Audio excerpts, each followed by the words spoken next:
Faidatun yang sekarang ini menjelaskan tentang seorang suami boleh memukul istrinya. Kapan? Ya ketika seperti ini. Faidatun ini adalah suatu faidah, ya juzu boleh li zauji bagi seorang suami ayyadriba apa memukul siapa suami zaujatahu akan istrinya ala tarkiz zina karena meninggalkan berhias. Boleh. Wa yuridu hawa adapun suami yuridu ialah ingin siapa suami akan istrinya berhias. Ketika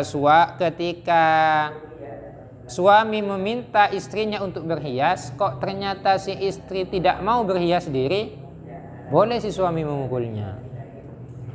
Watarakal ijabah, ini yang kedua.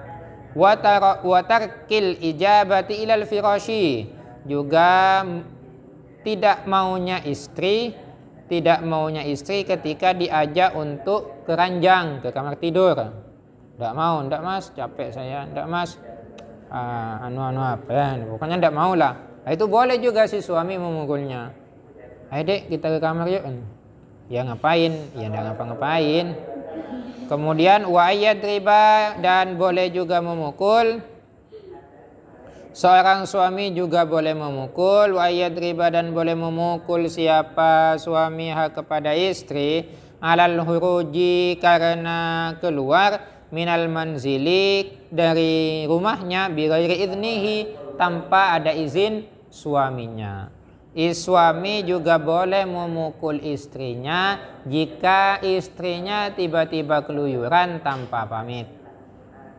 Wa ala darbiha alwalada alladzi la yaqilu inda bukaihi, dan juga karena memukulnya istri alwalada akan anak alladzi anak la yaqilu yang masih belum berakal, masih kecil, inda bukaiha ketika menangisnya anak. Ketika istri memukul anaknya sendiri, ketika istri memukul anaknya yang belum berakal karena nangis terus, maka suami juga boleh memukul istrinya. Anak kecil yang belum berakal seperti anak saya itu, kecil itu kan masih belum kan, akalnya belum nyambung dia itu masih. Kemudian karena sering nangis dipukul, ya tidak boleh. Kalau istri yang mukul ya saya juga boleh memukul istrinya. Anak kecil tidak ngerti apa-apa, dipukul. Wa ala syatmi ajnabiyyin, dan juga karena mencaci orang lain. Jika istri mencaci laki-laki lain, maka si suami juga boleh memukul istrinya. Wa ala tamziki thiyabiz zauji, dan juga karena merobek bajunya suami. Kalau istri merobek baju suaminya, maka suami boleh memukul istrinya. Tapi ketentuannya tetap ya seperti yang saya jelaskan kemarin bahwa memukulnya itu ghairu mubarrihin, yang tidak membahayakan, yang tidak memukul wajah, yang tidak sampai memar, tidak sampai bengkak, tidak sampai copot giginya, apalagi sampai patah tulang. Tuh. Wa ahdhi lihyatihi, dan juga karena menarik jenggotnya. Jenggotnya ditarik karena marah, si istri marah pas jenggot suaminya ditarik. Boleh juga si suami memukul istrinya. Wa qauliha, dan karena perkataannya istri, liqauliha, karena perkataannya istri lahu terhadap suami, ya himar. Tak beres ini kan. Suaminya dibilang, hemar. Ya balid, bodoh. Gitu. Wa in syatamaha qabla dzalik, wa in syatama, sekalipun mencaci siapa suami kepada istri qabla dzalik, sebelum itu tetap tidak boleh. Apalagi si suami tidak pernah mencacinya, tiba-tiba si istri bilang, hemar, bodoh. Nah itu, bodoh mau kemana? Nah itu, naku, seperti itu kan. Kucing, demar ya? Kalau ada istri yang berperangai seperti itu, maka suami boleh memukulnya. Langsung waseplak. Tul. Nah, gitu. Ari ya colok naban saromban. Wa ala kashfi wajhiha li ghairi mahramin. Wa ala kashfi wajhiha, dan karena membuka wajahnya li ghairi mahramin, selain untuk mahramnya. Dia itu wajahnya dibuka, ditampilkan, biar ini loh saya cantik. Nah, tapi ditampilkan ke bukan mahramnya, ke bukan suaminya. Intinya ditampakkan ke halayak ramai, ke orang lain. Ditampilkan ini loh saya cantik, bibir saya kemerah-merahan, pakai lipstik, terus alis saya agak bengkok sedikit ke atas, itu tampilkan. Pipi saya ada apa? Merah-merahnya apa itu namanya? Iya itulah pokoknya. Itu tidak boleh. Boleh si suami karena akhlaknya istri seperti itu, tingkahnya istri, boleh suami memukulnya. Au takallumiha majnabiyyin, au takallumiha, atau karena berbicaranya istri ma ajnabiyyin beserta laki-laki lain.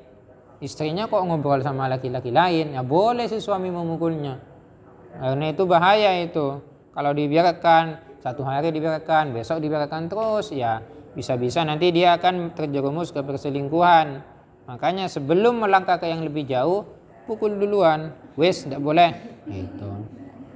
Au takallumiha, atau berbicaranya istri ma'az zauji beserta suaminya sendiri, tapi tujuannya liyasma'a, agar supaya mendengar al-ajnabiyyu, siapa laki-laki lain, sautaha, akan suaminya. Benar dia berbicara dengan suaminya, tapi suaranya itu diperkeras agar laki-laki lain yang ada di sana dia mendengar kepada perkataannya. Itu juga tidak boleh. Au i'ta'iha min baitihi malam tajri al-ada bi'ta'ihi. Au i'ta'iha, atau karena memberinya istri min baitihi, dari rumahnya, ma akan sesuatu lam tajri yang tidak berlaku, al-adatu apa kebiasaan, bi'ta'ihi memberi itu, atau si istri memberi sesuatu yang ada di rumahnya yang mana itu tidak biasa diberikan kepada orang lain. Seperti tiba-tiba kok ngambil uang 1 juta dikasihkan ke orang lain, ngapain ya? Atau tiba-tiba ambil perhiasan dikasihkan ke orang lain, kan tidak lumrah itu. Kalau cuma ada yang ngemis dikasih 5.000, 10.000, itu kan biasa itu kan. Wa alam tinaiha minal wasli, dan karena mencegahnya istri minal wasli, dari menyambung perselisihan. Itu juga si suami boleh memukulnya. Wa fi darbiha, dan ialah di dalam memukul, wa fi darbiha, dan ialah di dalam kebolehan memukul istri ala tarkis sholati, karena meninggalkan sholat, qaulani, adapun 2 pendapat. Bagaimana kalau istri tidak melaksanakan sholat, memukulnya? Ada 2 pendapat. Asahhuhuma, adapun pendapat yang paling sahih dari keduanya, lahu ialah bagi suami, darbuha, adapun memukul istrinya, ala dzalik, terhadap meninggalkan sholat itu, illam taf'al bil amri, idza lam taf'al, bila mana tidak mengerjakan siapa istri, bil amri, terhadap perintah suaminya. Surah bajang tak bajang, boleh si suami memukul istrinya.